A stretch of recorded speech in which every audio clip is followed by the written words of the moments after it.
Hello ನಮಸ್ತೆ ಎಲ್ರಿಗೂ. ತುಂಬ ಜನ ಕೇಳ್ತಾ ಇರುವಂಥ ಒಂದು ಪ್ರಶ್ನೆ ಏನು ಅಂತಂದರೆ, ಮೇಡಮ್ ಸನ್ಸ್ಕ್ರೀನ್ ಲೋಷನ್ ಹಚ್ಚಿದ್ರೆ ಮುಖ ಕಪ್ಪಾಗುತ್ತಾ? ನಾನು ಸನ್ಸ್ಕ್ರೀನ್ ಲೋಷನ್ ಯೂಸ್ ಮಾಡ್ತಾ ಇದ್ದೇನೆ, ಆದರೂ ನನ್ನ ಮುಖ ಕಪ್ಪಾಗ್ತಾ ಇದೆ. ನಿಮಗೆ ಕ್ಲೀನಾಗಿ ಇವತ್ತು ಹೇಳ್ತಾ ಇದ್ದೀನಿ ಕೇಳಿ, ಸನ್ಸ್ಕ್ರೀನ್ ಲೋಷನ್ ಹಚ್ಚೋದ್ರಿಂದ ಮುಖ ಕಪ್ಪಾಗಲ್ಲ. ಆದರೆ ನೀವು ತಪ್ಪಾದ ರೀತಿಯಲ್ಲಿ ಬಳಸ್ತಾ ಇದ್ರೆ ಅಥವಾ ತಪ್ಪಾದ ಪ್ರಾಡಕ್ಟನ್ನು, ಅಂದರೆ ನಿಮ್ಮ ಸ್ಕಿನ್ನಿಗೆ ಒಗ್ಗದ ಸೂಟ್ ಆಗದ ಪ್ರಾಡಕ್ಟನ್ನು ಬಳಸ್ತಾ ಇದ್ದರೆ ಖಂಡಿತವಾಗ್ಲೂ ನಿಮ್ಮ ಸ್ಕಿನ್ ಮೇಲೆ ರಿಯಾಕ್ಷನ್ ಆಗ್ಬೋದು. ಹಾಗಾದರೆ ಮುಖ ಕಪ್ಪಾಗದಾಗೆ ತಡೆಯಲು, ಬಿಸಿಲಿಗೆ ಓಡಾಡಿದರೂ ಕೂಡ ಮುಖ ಕಪ್ಪಾಗದಾಗೆ ತಡೆಯಲು ಅಥವಾ ಪೊಲ್ಯೂಷನಿಂದ ಪ್ರೊಟೆಕ್ಟ್ ಮಾಡಲು UVA, UVB ರೇಸಿಂದ ನಮ್ಮ ಸ್ಕಿನ್ನನ್ನು ರಕ್ಷಿಸಲು, ಸನ್ ಟ್ಯಾನಿಂದ ರಕ್ಷಿಸಲು, ಬಂಗು ಕಲೆಗಳು ಬರದಂತೆ ಕಾಪಾಡಲು, ಮುಖದಲ್ಲಿ ಕಲೆಗಳು ಆಗದಂತೆ ಕಾಪಾಡಲು ನಾವು ಸನ್ಸ್ಕ್ರೀನ್ ಲೋಷನ್ ಬಳಸಲೇಬೇಕು. ಹಾಗಾದರೆ ಸರಿಯಾಗಿ ಬಳಸುವಂಥ ವಿಧಾನ ಹೇಗೆ? ಈ ವಿಡಿಯೋದಲ್ಲಿ ಕಂಪ್ಲೀಟಾಗಿ ಎಕ್ಸ್ಪ್ಲೈನ್ ಮಾಡ್ತಾ ಇದ್ದೀನಿ. ವಿಡಿಯೋನ ಪೂರ್ತಿ ನೋಡಿ, ಯಾಕಂತಂದರೆ ಅರ್ಧರ್ಧ ನೋಡಿದರೆ ಏನಾಗುತ್ತೆ, ನಿಮಗೆ ಅರ್ಧರ್ಧ ಇನ್ಫಾರ್ಮೇಷನ್ ಸಿಗುತ್ತೆ. ಮತ್ತೆ 100 ಕ್ವಶನ್ ಕೇಳ್ತೀರಾ, ತಪ್ಪಾದ ಸ್ಟೆಪ್ಸನ್ನು ಫಾಲೋ ಮಾಡ್ತೀರಾ, ರಿಸಲ್ಟ್ ನಿಮಗೆ ಖಂಡಿತ ಸಿಗಲಿಕ್ಕಿಲ್ಲ. ತಾಳ್ಮೆ ಇದ್ದರೆ ವಿಡಿಯೋನ ಪೂರ್ತಿಯಾಗಿ ನೋಡಿ. ನಿನ್ನೆ ವಿಡಿಯೋದಲ್ಲಿ ನಾನು 30 ವರ್ಷ ಆದ ನಂತರ ಆ್ಯಂಟಿ ಏಜಿಂಗ್ ಸೈನ್ಸನ್ನು ಕಮ್ಮಿ ಮಾಡುವಂಥ, ಅಂದರೆ ಸುಕ್ಕು ನೆರಿಗೆ ಬೀಳದಂತೆ ತಡೆಯುವಂತಹ, ನಮ್ಮನ್ನು ಯೂತ್ಫುಲ್ ಆಗಿ ಕಾಣಲಿಕ್ಕೆ ನಾವು ಯಾವ ಥರ ಸ್ಕಿನ್ ಕೇರ್ ರೂಟೀನನ್ನು ಫಾಲೋ ಮಾಡಬೇಕು ಅನ್ನೋದನ್ನು ಕ್ಲೀನಾಗಿ ಎಕ್ಸ್ಪ್ಲೈನ್ ಮಾಡಿದೆ. ಅದರಲ್ಲಿ ನಾನು ಸನ್ಸ್ಕ್ರೀನ್ ಲೋಷನ್ ಹಚ್ಚೋದು ಎಷ್ಟು ಮುಖ್ಯ ಅಂತ ಕೂಡ ಹೇಳಿದೆ. ಆ ವಿಡಿಯೋಗೆ ತುಂಬ ಜನ ಕಮೆಂಟ್ ಮಾಡಿಕೊಂಡು ಸನ್ಸ್ಕ್ರೀನ್ ಹಚ್ಚಿದ್ರೆ ನನ್ನ ಮುಖ ಕಪ್ಪಾಗುತ್ತೆ ಅಂತ ಹೇಳ್ತಿದ್ರು. ಅವರಿಗೋಸ್ಕರ ಈ ವಿಡಿಯೋನ ಮಾಡ್ತಾ ಇದ್ದೇನೆ. ವಿಡಿಯೋನ ಪೂರ್ತಿಯಾಗಿ ನೋಡಿ. ಅದಕ್ಕಿಂತ ಮುಂಚೆ ನೀವೇನಾದರೂ ನನ್ನ ಚಾನೆಲ್ಗೆ ಸಬ್ಸ್ಕ್ರೈಬ್ ಆಗಿಲ್ಲದಿದ್ದರೆ ದಯವಿಟ್ಟು ಸಬ್ಸ್ಕ್ರೈಬ್ ಆಗಿ. ಯಾಕಂತಂದರೆ ಈ ನನ್ನ ಚಾನೆಲ್ನಲ್ಲಿ ನಿಮಗೆ ಒಳ್ಳೊಳ್ಳೆ ಉಪಯುಕ್ತ ಮಾಹಿತಿಗಳೇನೆಂದರೆ ಸ್ಕಿನ್ ಕೇರ್, ಹೇರ್ ಕೇರ್ ಅಥವಾ ಬ್ಯೂಟಿ ಕೇರ್ ಬಗ್ಗೆ ತುಂಬ ವಿಷಯಗಳನ್ನು ತುಂಬ ರಿಸರ್ಚ್ ಮಾಡಿ ಅಂದರೆ ಮಾಹಿತಿಗಳನ್ನು ಹಂಚ್ತಾ ಇರ್ತೇನೆ. ಅದೇ ರೀತಿ ಒಳ್ಳೊಳ್ಳೆಯ ಪ್ರಾಡಕ್ಟ್ಗಳ ರೆಕಮೆಂಡೇಷನ್ ಕೂಡ ಮಾಡ್ತಾ ಇರ್ತೇನೆ. ನಿಮಗೆ ಉಪಯೋಗಕ್ಕೆ ಬರುವಂಥ ಇನ್ಫಾರ್ಮೇಷನ್ ಇರುತ್ತೆ. ಎಲ್ಲ ವಿಡಿಯೋಗಳನ್ನು ನೋಡಬೇಕು ಅಂತಂದರೆ ಸಬ್ಸ್ಕ್ರೈಬ್ ಆಗಿ. ಈಗ ಫಸ್ಟ್ ಒಂದಂತ ತಿಳ್ಕೊಳ್ಳಿ, ನಮ್ಮ ಮುಖ ಕ್ಲೀನಾಗಿರಬೇಕು, ಚೆನ್ನಾಗಿರಬೇಕು, ಬಂಗು ಮಾರ್ಕ್ ಬೀಳಬಾರ್ದು, ಸ್ಕಿನ್ ಕ್ಲಿಯರ್ ಆಗಿರಬೇಕು ಅಂತಂದರೆ ಬಿಸಿಲಿಗೆ ಓಡಾಡುವಾಗ ಅಥವಾ ಮನೆಯಲ್ಲಿರಿ, ನೀವು ಸನ್ಸ್ಕ್ರೀನ್ ಲೋಷನ್ ಹಚ್ಚೋದು ಕಂಪಲ್ಸರಿ, ಹಚ್ಚಲೇಬೇಕು. ಒಂದು ರಿಸರ್ಚ್ ಪ್ರಕಾರ ನೀವು 1 ವಾರ ಅಥವಾ 2 ವಾರ ಸನ್ಸ್ಕ್ರೀನ್ ಲೋಷನ್ ಹಚ್ಚೋದನ್ನು ಬಿಟ್ಟರೆ 2 ವರ್ಷ ಜಾಸ್ತಿ ಏಜ್ ಆದಾಗೆ ಕಾಣುತ್ತೆ ಅಂತ. ಯಾಕಂತಂದರೆ ಬಿಸಿಲಿಗೆ ಓಡಾಡಿದಾಗ UVB ಮತ್ತು UVA ಅಂತಂದರೆ ಆ್ಯಂಟಿ UVA ಅಂದರೆ ಏಜಿಂಗ್ ರೇಸ್, UVB ಅಂತಂದರೆ ಬರ್ನಿಂಗ್ ರೇಸಿಂದ ಸನ್ ಎಲ್ಲ ಉಂಟಾದರೆ ಈ ಏಜಿಂಗ್ ರೇಸಿಂದ ರಿಂಕಲ್ಸ್, ಸುಕ್ಕು ಬೀಳೋದು ಶುರುವಾಗುತ್ತೆ. ಸೊ ಡೈರೆಕ್ಟಾಗಿ ಇದಕ್ಕೆ ಎಕ್ಸ್ಪೋಸ್ ಆದಾಗ ನಮ್ಮ ಸ್ಕಿನ್ ಹಾಳಾಗುತ್ತೆ, ಡ್ಯಾಮೇಜ್ ಆಗುತ್ತೆ, ಎಲ್ಲದೂ ಆಗುತ್ತೆ. ಸೊ ಇದರಿಂದ ರಕ್ಷಣೆ ಪಡ್ಕೋಬೇಕು ಅಂತಂದರೆ ಕಂಪಲ್ಸರಿಗೆ ಪ್ರತಿಯೊಬ್ಬರು ನೀವು ಹೊರಗಡೆ ಹೋಗುವಾಗ ಸನ್ಸ್ಕ್ರೀನ್ ಲೋಷನ್ ಹಚ್ಕೊಳ್ಳೇಬೇಕು. ಆದರೆ ಸನ್ಸ್ಕ್ರೀನ್ ಲೋಷನ್ ಹಚ್ಚಿದ್ರು ಕೂಡ ಮುಖ ಯಾಕೆ ಕಪ್ಪಾಗುತ್ತೆ? ಸರಿಯಾದ ವಿಧಾನದಲ್ಲಿ ಹಚ್ಚಲ್ಲ. ಸ್ವಲ್ಪ ತುಂಬ ಕಮ್ಮಿ ಹಚ್ತೀರಾ, ಕೇವಲ 1 ಡಾಟ್ ಅಷ್ಟು ತಗೊಂಡು ಹಚ್ತೀರಾ. ಹಾಗಾದರೆ ಎಷ್ಟು ಹಚ್ಕೋಬೇಕು? 1 ಡಾಟ್ ಅಲ್ಲ, 2 ಫಿಂಗರ್. ಅಂದರೆ ಕರೆಕ್ಟಾಗಿ ಹೇಳೋದಿದ್ರೆ ನಾನು ಮಾಡಿರೋ ರಿಸರ್ಚ್ ಪ್ರಕಾರ ನೋಡಿ, ನೀವು ಸನ್ಸ್ಕ್ರೀನ್ ಲೋಷನ್ ಇದ್ದರೆ ಈ ಥರ 1 ಫಿಂಗರ್, ಇನ್ನೊಂದು ಫಿಂಗರ್ ಈ ಥರ ಎಳ್ಕೊಂಡು ಇದನ್ನು ನೀವು ಕಂಪ್ಲೀಟಾಗಿ ಮುಖ, ಕುತ್ತಿಗೆ ಈ ಭಾಗಕ್ಕೆ ಹಚ್ಕೋಬೇಕು. ಅಥವಾ ನೀವು ಕೈಯೆಲ್ಲ ಎಕ್ಸ್ಪೋಸ್ ಆಗುತ್ತೆ ಅಂತ ಇದ್ದರೆ ಕೈಗಳಿಗೆ ಕೂಡ ನೀವು ಹಚ್ಕೋಬೋದು ಕ್ಲೀನಾಗಿ. ನನ್ನ ಮುಖಕ್ಕೆ ಆಲ್ರೆಡಿ ಹಚ್ಚಿದ್ದೇನೆ, ಅದಕ್ಕೆ ಹಚ್ತಾ ಇಲ್ಲ. ಜಸ್ಟ್ ಇದು ಜಾಸ್ತಿ ಆಗುತ್ತೆ ಅಂತ ಅಂದ್ಬಿಟ್ಟು ಜಸ್ಟ್ ಕೈಗೆ ಹಚ್ಕೊತಾ ಇದ್ದೇನೆ ಅಷ್ಟೇ. ಸೊ ಆಮೇಲೆ ತೊಳ್ಕೊತೀನಿ, ತೊಂದರೆ ಇಲ್ಲ. ಇಲ್ಲೆಲ್ಲ ನಮಗೆ ಬೇಕಾಗಿರಲಿಲ್ಲ ಅಷ್ಟೇ. ಈಗ ಜಸ್ಟ್ ಕ್ರೀಮ್ ತೆಗೆದೆ, ಅದಕ್ಕೆ ಜಸ್ಟ್ ಈಗ ಹಚ್ಕೊಂಡೆ. ಸೊ ಕ್ಲೀನಾಗಿ ಮುಖ, ಕುತ್ತಿಗೆ ಮತ್ತು ಕೈಗಳಿಗೆ ಹಚ್ಕೋಬೋದು. ಕೈಗಳಿಗೆ ಹಚ್ಚೋದಿದ್ರೆ ಜಾಸ್ತಿ ತಗೋಬೇಕಾಗುತ್ತೆ. ಮುಖ, ಕುತ್ತಿಗೆಗೆ 2 ಫಿಂಗರ್ ಅಷ್ಟು ಬೇಕಾಗುತ್ತೆ, 1 ಡಾಟ್ ಅಲ್ಲ. ಒಂದು ರಿಸರ್ಚ್ ಪ್ರಕಾರ ಇದನ್ನ ಹೇಳುತ್ತೆ.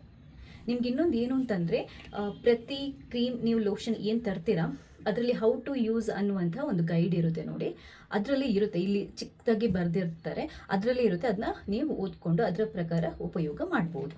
ಸೊ ಕರೆಕ್ಟಾಗಿ ಗೊತ್ತಾಯ್ತಾ? ಒಂದು ಚಿಕ್ಕ ಡಾಟ್ ಇಲ್ಲಿ ಹಾಕಿ ಪೂರ್ತಿ ಮುಖಕ್ಕೆ ಹಚ್ಕೊಂಡ್ರೆ ಸಾಕಾಗಲ್ಲ, ಎಲ್ಲೂ ಸಾಕಾಗಲ್ಲ. ಅದರಿಂದ ನಾನು ಹೇಳಿದಾಗೆ ಈ 2 ಫಿಂಗರ್ಗೆ ಹಾಕಿ ಹಚ್ಕೋಬೇಕು. ಅದು ಕಾಮನ್. ಅಂದರೆ ಹಾಗಂತ ತುಂಬ ಎಕ್ಸೆಸ್ ಆಗಿ ಹಚ್ಚೋದು ಬೇಕಾಗಿಲ್ಲ. ಮುಖ ಮತ್ತು ಕುತ್ತಿಗೆಗೆ ಹಚ್ಕೋಬೇಕು. ಖಾಲಿ ಮುಖಕ್ಕೆ ಹಚ್ಚೋದಲ್ಲ, ಕುತ್ತಿಗೆಗೂ ಕೂಡ ನೀವು ಹಚ್ಕೋಬೇಕು.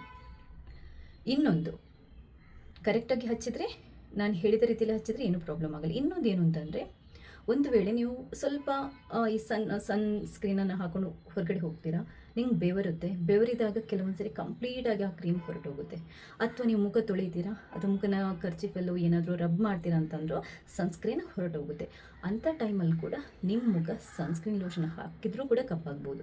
ಇಲ್ಲ, ನೀವು ಬೆಳಗ್ಗೆ ಒಂದು ಸರಿ ಹೊರಗಡೆ ಹೋಗುವಾಗ ಸನ್ಸ್ಕ್ರೀನ್ ಲೋಷನ್ ಹಚ್ಚಿದರೆ ತುಂಬ ಬಿಸಿಲಿರೋ ಕಡೆ ಸಾಯಂಕಾಲ ತನಕ ಅಲ್ಲೇ ಇರ್ತೀರಾ ಅಂತ ಅಂದರೂ ನಿಮ್ಮದು ಸ್ಕಿನ್ ಕಪ್ಪಾಗ್ಬೋದು. ಯಾಕಂತಂದರೆ ಕೆಲವೊಂದು ಸನ್ಸ್ಕ್ರೀನನ್ನು ನಾವು ರೀಅಪ್ಲೈ ಮಾಡಬೇಕಾಗುತ್ತೆ. ಎಲ್ಲದು ಅಂತ ನಾನು ಹೇಳಲ್ಲ, ಕೆಲವೊಂದು ನಿಮಗೆ ಲಾಂಗ್ ಲಾಸ್ಟಿಂಗ್ ಅಂದರೆ ಇಡೀ ದಿನ ಒಂದೇ ಸರಿ ಅಪ್ಲೈ ಮಾಡಿದರೆ ಸಾಕು ಅಂತ ಇರುತ್ತೆ, ಕೆಲವೊಂದು ಸರಿ ರೀಅಪ್ಲೈ ಮಾಡಬೇಕಾಗುತ್ತೆ. ಸೊ ಈ ಸ್ಟೆಪ್ಪನ್ನು ಕೂಡ ನೀವು ಕಂಪ್ಲೀಟಾಗಿ ಫಾಲೋ ಮಾಡಬೇಕು.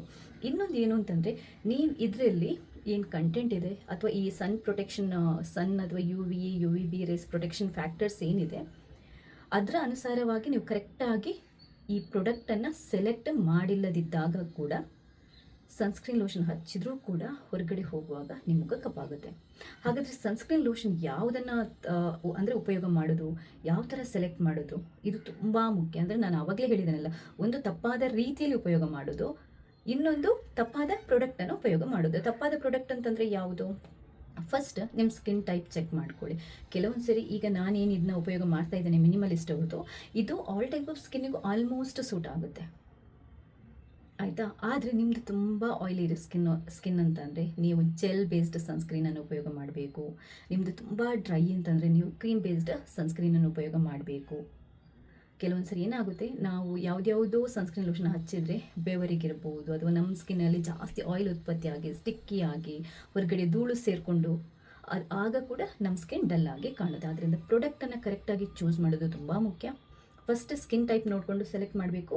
ಇನ್ನೊಂದೇನು ಅಂತಂದರೆ, ಇದರಲ್ಲಿ ಮೇಯ್ನಾಗಿ ನಿಮಗೆ ಬ್ರಾಡ್ ಸ್ಪೆಕ್ಟ್ರಮ್ ಫ್ಯಾಕ್ಟರ್ಸ್ ಅಂತ ಇರುತ್ತೆ. ಅಂದರೆ UVA ಮತ್ತು UVB ರೇಸಿಂದ ನಮ್ಮ ಸ್ಕಿನ್ನನ್ನು ರಕ್ಷಿಸೋಕ್ಕೆ ಇರುವ ಅಂಶಗಳು ಎಷ್ಟರ ಮಟ್ಟಿಗೆ ಇದೆ ಅಂತ ಇದರಲ್ಲಿ ಹಾಕಿರ್ತಾರೆ. ಫಸ್ಟ್ ನಿಮಗೆ UVBಯಿಂದ ರಕ್ಷಿಸಲಿಕ್ಕೆ SPF 50 ಅಥವಾ SPF 30 ಅಂತ ಫ್ಯಾಕ್ಟರ್ ಇರುತ್ತೆ. 30 ಅಂತಂದರೆ ಸ್ವಲ್ಪ ಕಮ್ಮಿ ಬಿಸಿಲಿರೋ ಕಡೆ ನಾವು ಉಪಯೋಗ ಮಾಡ್ಬೋದು. SPF 50 ಅಂತಂದರೆ ಜಾಸ್ತಿ ಪ್ರೊಟೆಕ್ಷನ್ ಕೊಡುತ್ತೆ, ಅಂದರೆ UVB ರೇಸಿಂದ ನಮಗೆ ಜಾಸ್ತಿ ಪ್ರೊಟೆಕ್ಷನ್ ಕೊಡುತ್ತೆ. ಸೊ SPF 50ನ SPF 30 ಅಂತ ನೀವು ಪ್ರತಿ ಸನ್ಸ್ಕ್ರೀನ್ ಲೋಷನ್ ಮೇಲೆ ಬರೆದಿರ್ತಾರೆ, ಅದನ್ನ ಚೆಕ್ ಮಾಡ್ಕೋಬೇಕು. ಜಾಸ್ತಿ ಬಿಸಿಲಿರೋ ಕಡೆ ಜಾಸ್ತಿ ಪ್ರೊಟೆಕ್ಷನ್ ಬೇಕು ಅಂತಂದರೆ SPF 50ಅನ್ನೇ ನೀವು ಬಳಸಬೇಕು. ಇನ್ನೊಂದು ಏನು ಅಂತಂದರೆ, ಇದರಲ್ಲಿ PA 4+, 3+ ಇರುತ್ತೆ. PA ಅಂತಂದರೆ UVA ಕಿರಣಗಳಿಂದ ನಿಮ್ಮನ್ನು ರಕ್ಷಿಸುವಂಥ ಫ್ಯಾಕ್ಟರ್ಸ್. ಅದು 3 ಇದ್ದರೆ ಸ್ವಲ್ಪ ಕಮ್ಮಿ, 4 ಇದ್ದರೆ ಸ್ವಲ್ಪ ಜಾಸ್ತಿ, 5 ಇದ್ದರೆ ಇನ್ನೂ ಜಾಸ್ತಿ. ಅಂದರೆ PA ಇದು 4+ ಇದೆ, ಇದು ಚೆನ್ನಾಗಿದೆ. ಅಂದರೆ UVA ರೇಸಿಂದ ಕೂಡ ಇದು ತುಂಬ ಚೆನ್ನಾಗಿ ನಮ್ಮನ್ನು ಪ್ರೊಟೆಕ್ಟ್ ಮಾಡುತ್ತೆ. ಅದರಿಂದ ಇದು ನೋಡಿ SPF 50 ಮತ್ತು PA 4+ ಇದೆ, ಅದರಿಂದ ಕರೆಕ್ಟಾಗಿ ತುಂಬ ಚೆನ್ನಾಗಿ ಪರ್ಫೆಕ್ಟಾಗಿ ಪ್ರೊಟೆಕ್ಟ್ ಮಾಡುತ್ತೆ. SPF 30 ಮನೆಯೊಳಗಡೆ ಇದ್ದರೆ ಓಕೆ, ಕಡಿಮೆ ಬಿಸಿಲಿರೋ ಕಡೆ ಓಕೆ. PA 3+ ಕೂಡ ಅಂದರೆ ಕಡಿಮೆ ಬಿಸಿಲಿರೋ ಕಡೆ ಅಥವಾ ಮನೆ ಒಳಗಡೆ ಉಪಯೋಗ ಮಾಡೋದಿದ್ರೆ ಓಕೆ. ಸೊ ನೀವು ಜಾಸ್ತಿ ಬಿಸಿಲಿರೋ ಕಡೆ ಅಥವಾ ತುಂಬ ಅಂದರೆ ಹೊರಗಡೆನೇ ಓಡಾಡ್ತೀರ ಅಂತಂದರೆ ಇದು ಯಾವಾಗಲೂ SPF 50 ಮತ್ತು PA 4+ ಇದನ್ನ ಕರೆಕ್ಟಾಗಿ ಚೆಕ್ ಮಾಡ್ಕೊಂಡು ತಗೊಳ್ಳಿ. ಆ ಫ್ಯಾಕ್ಟರ್ಸ್ ಜಾಸ್ತಿ ಇದ್ದರೆ ನಿಮಗೆ ಜಾಸ್ತಿ ಪ್ರೊಟೆಕ್ಷನ್ ಸಿಗುತ್ತೆ, ಕಮ್ಮಿ ಇದ್ದರೆ ಕಮ್ಮಿ ಪ್ರೊಟೆಕ್ಷನ್ ಸಿಗುತ್ತೆ, ಮುಖ ಕಪ್ಪಾಗುತ್ತೆ. ಸೊ ಯಾವ ಪ್ಲೇಸಲ್ಲಿದ್ದೀರಾ, ಈ ಸನ್ಸ್ಕ್ರೀನಲ್ಲಿ ಅಂದರೆ ಯಾವ ಅಂಶಗಳಿದೆ, ಅಂದರೆ ಪ್ರಾಡಕ್ಟಲ್ಲಿ ಯಾವ ಅಂಶ ಇದೆ, ಪ್ರಾಡಕ್ಟ್ ಹೇಗೆ ನಿಮ್ಮ ಸ್ಕಿನ್ಗೆ ಸೂಟ್ ಆಗುತ್ತೆ ಅದನ್ನ ತಿಳ್ಕೊಂಡು ಉಪಯೋಗ ಮಾಡೋದು ಕೂಡ ತುಂಬ ಮುಖ್ಯ. ಈ ಫ್ಯಾಕ್ಟರ್ಸನ್ನು ನೀವು ಮನಸ್ಸಲ್ಲಿ ಇಟ್ಕೊಂಡು ನಿಮಗೆ ಸೂಟ್ ಆಗುವಂಥ ಸನ್ಸ್ಕ್ರೀನ್ ಲೋಷನ್ನ ಸೆಲೆಕ್ಟ್ ಮಾಡಿಕೊಂಡು ಕರೆಕ್ಟಾಗಿ ನೀವು ಉಪಯೋಗ ಮಾಡಿದ್ರಿ ಅಂತಂದರೆ ಸನ್ಸ್ಕ್ರೀನ್ ಲೋಷನ್ ಹಚ್ಚಿದ್ರೂ ಕೂಡ ನಮ್ಮ ಮುಖ ಕಪ್ಪಾಗುತ್ತೆ ಅಂತ ನೀವು ಹೇಳ್ತಿರಲ್ವ, ಅದು ತಪ್ಪು. ಸೊ ನಾನು ಕರೆಕ್ಟಾಗಿ ಯಾವ ಥರ ಸೆಲೆಕ್ಟ್ ಮಾಡಬೇಕು, ಯಾವ ಥರ ಬಳಸಬೇಕು ಅನ್ನೋದನ್ನು ಹೇಳಿದ್ದೇನೆ. ಇನ್ನೊಂದು ಏನು ಅಂತಂದರೆ, ನೀವು ಸನ್ಸ್ಕ್ರೀನ್ ಲೋಷನನ್ನು ಹೇಗೆ ಬಳಸಬೇಕು ಅಂತಂದರೆ, ಡೈಲಿ ಹಚ್ತೀರಾ ಅಂತಂದರೆ ನೀವು ಮುಖವನ್ನು ತೊಳ್ಕೊಂಡು ಕ್ಲೆನ್ಸರಲ್ಲಿ, ಅದಾದ ನಂತರ ನಿಮ್ಮದು ಸೆರಮ್ ಇರ್ಬೋದು ಅಥವಾ ಮಾಯ್ಶ್ಚರೈಸರನ್ನು ಅಪ್ಲೈ ಮಾಡಿ ಆದ ನಂತರ ಸನ್ಸ್ಕ್ರೀನ್ ಲೋಷನನ್ನು ಹಚ್ಚಿ 15 ನಿಮಿಷ ಬಿಟ್ಟು ಹೊರಗಡೆ ಹೋಗಬೇಕು. ಅಂದರೆ ಹೊರಗಡೆ ಹೋಗೋಕ್ಕಿಂತ 15 ನಿಮಿಷ ಮುಂಚೆನೇ ನೀವು ಸನ್ಸ್ಕ್ರೀನ್ ಲೋಷನನ್ನು ಹಚ್ಕೋಬೇಕು. ಮೇಕಪ್ ನೀವು ಮಾಡೋದಿದ್ರೆ ಸನ್ಸ್ಕ್ರೀನ್ ಲೋಷನ್ ಹಚ್ಚಿ ನೀವು ಅದರ ಮೇಲೆ ಮೇಕಪ್ಪನ್ನು ಮಾಡುವಂಥದ್ದು. ಫಸ್ಟ್ ಮುಖವನ್ನು ತೊಳ್ಕೊಳ್ಳುವಂಥದ್ದು, ಸೆರಮ್ ಇದ್ದರೆ ಸೆರಮ್ ಹಚ್ಕೊಳ್ಳಿ, ಅಥವಾ ನೀವು ಡೇ ಕ್ರೀಮನ್ನು ಹಚ್ಕೊಳ್ತೀರ ಅದನ್ನ ಹಚ್ಕೊಳ್ಳಿ, ಅಥವಾ ನೀವು ಮಾಯ್ಶ್ಚರೈಸರನ್ನು ಹಚ್ಕೊಂಡು ಸನ್ಸ್ಕ್ರೀನನ್ನು ಹಚ್ಕೊಂಡು ಕೊನೆಗೆ ಮೇಕಪ್ಪನ್ನು ಮಾಡಿ ಹೊರಗಡೆ ಹೋಗುವಂಥದ್ದು. ತುಂಬ ಹೊತ್ತು ಬಿಸಿಲಲ್ಲಿದ್ದರೆ ಅಟ್ಲೀಸ್ಟ್ ಒಂದು 4 ಗಂಟೆಗೆ ಒಂದ್ಸರಿ, ತುಂಬ ಬಿಸಿಲಿದ್ರೆ ನೀವು ಮುಖವನ್ನು ಒಂದ್ಸರಿ ವೈಪ್ ಮಾಡಿಕೊಂಡು ಅಥವಾ ಒರೆಸ್ಕೊಂಡು ರೀಅಪ್ಲೈ ಮಾಡಬೇಕಾಗುತ್ತೆ. ಆವಾಗ ಡೀಪಾಗಿ ನಿಮಗೆ ಪ್ರೊಟೆಕ್ಷನ್ ಸಿಗುತ್ತೆ. ಇಲ್ಲದಿದ್ದರೆ ಮನೇಲೇ ಇದ್ದೀರಾ ಅಥವಾ ಆಫೀಸ್ ಒಳಗಡೆ ಇರ್ತೀರಾ ಅಂತಂದರೆ ಒಂದ್ಸರಿ ನೀವು ಬೆಳಗ್ಗೆ ಅಪ್ಲೈ ಮಾಡ್ಕೊಂಡು ಹೋದರೆ ಸಾಕು, ರೀಅಪ್ಲೈ ಮಾಡುವಂಥ ಅವಶ್ಯಕತೆ ಇರಲ್ಲ. ಒಳ್ಳೆ ಬ್ರ್ಯಾಂಡಿದ್ದು ಸನ್ಸ್ಕ್ರೀನ್ ಯಾವುದು, ಎಲ್ಲ ಸ್ಕಿನ್ ಟೈಪ್ಗೆ ಆಗುವಂಥದ್ದು. ಮಿನಿಮಲಿಸ್ಟ್ ನಾನು ಆವಾಗಲೇ ಹೇಳಿದಾಗೆ ಎಲ್ಲ ಸ್ಕಿನ್ ಟೈಪ್ಗೂ ಆಗುತ್ತೆ. ಸೆಟಫಿಲ್ ಅವ್ರದ್ದು ತುಂಬ ಚೆನ್ನಾಗಿದೆ, ಅವ್ರದ್ದು ಕೂಡ ಹೈಡ್ರಾಜೆಲ್ ಅಂತ ಏನೋ ಬರ್ತದೆ, ಎಲ್ಲ ಸ್ಕಿನ್ ಅವರಿಗೂ ಆಗುತ್ತೆ. ಇನ್ನೊಂದು ಸ್ಪೆಷಲ್ ಆಗಿ ಆಯಿಲ್ ಸ್ಕಿನ್ ಅವರಿಗೆ ರಿಕ್ವಿಲ್ಸ್ ಸನ್ಸ್ಕ್ರೀನ್ SPF 50 ಅಂತ ಬರುತ್ತೆ, ultra mat dry touch gel ಅಂತ ಬರುತ್ತೆ, ಅದು ಉಪಯೋಗ ಮಾಡ್ಬೋದು. ಡ್ರೈ ಸ್ಕಿನ್ ಅವರಿಗೆ ದ ಡರ್ಮಾ ಆ್ಯಂಡ್ ಕೋ ಅವ್ರದ್ದು ಹೈಲೋರಾನಿಕ್ ಆ್ಯಸಿಡ್ದು ಜೆಲ್ ಬರುತ್ತೆ SPF 50 3++ ಅಂತ ಅಂದ್ಬಿಟ್ಟು ಅದನ್ನ ಉಪಯೋಗ ಮಾಡ್ಬೋದು. ಆಲ್ ಟೈಪ್ ಆಫ್ ಸ್ಕಿನ್ ಅವರಿಗೆ ಮಿನಿಮಲಿಸ್ಟ್ ಅವ್ರದ್ದು ಉಪಯೋಗ ಮಾಡ್ಬೋದು. ನಿಮ್ಗೆ ಏನಾದರೂ ಈ ಪ್ರಾಡಕ್ಟನ್ನು ಬೈ ಮಾಡಬೇಕು ಅಂತಂದರೆ ಈ ವಿಡಿಯೋದಲ್ಲಿ ಟ್ಯಾಗ್ ಮಾಡಿರ್ತೀನಿ. ಬ್ರ್ಯಾಂಡ್ ನೋಡಿಕೊಂಡು ಕರೆಕ್ಟಾಗಿ ನಿಮ್ಮ ಸ್ಕಿನ್ ಟೈಪ್ ನೋಡಿಕೊಂಡು ಬೈ ಮಾಡಿ. ಏನನ್ನಾದರೂ ಫಸ್ಟ್ ಟೈಮ್ ಅಪ್ಲೈ ಮಾಡ್ತೀರಾ ಅಂತಂದರೆ ಪ್ಯಾಚ್ ಟೆಸ್ಟ್ ಮಾಡೋದನ್ನು ಮರಿಬೇಡಿ. ನಿಮ್ಗೆ ಏನೇ ಡೌಟ್ ಇದ್ದರೂ ಬೇರೆ ಯಾವುದ್ರ ಬಗ್ಗೆ ಡೌಟ್ ಇದ್ದರೂ ಕಮೆಂಟ್ ಮಾಡಿ, ಖಂಡಿತವಾಗ್ಲೂ ಅದ್ರ ಬಗ್ಗೆ ವೀಡಿಯೋ ಮಾಡ್ತೇನೆ ಅಥವಾ ಕಮೆಂಟ್ಗೆ ನಾನು ರಿಪ್ಲೈ ಮಾಡ್ತೇನೆ. ಸೊ ವಿಡಿಯೋ ಇಷ್ಟ ಆದರೆ ಲೈಕ್ ಮಾಡಿ, ನೀವು ಮಾತ್ರ ನೋಡೋದು ಬೇರೆಯವರಿಗೆ ಶೇರ್ ಮಾಡೋದನ್ನು ಮರಿಬೇಡಿ. ಥ್ಯಾಂಕ್ಸ್ ಎಲ್ರಿಗೂ.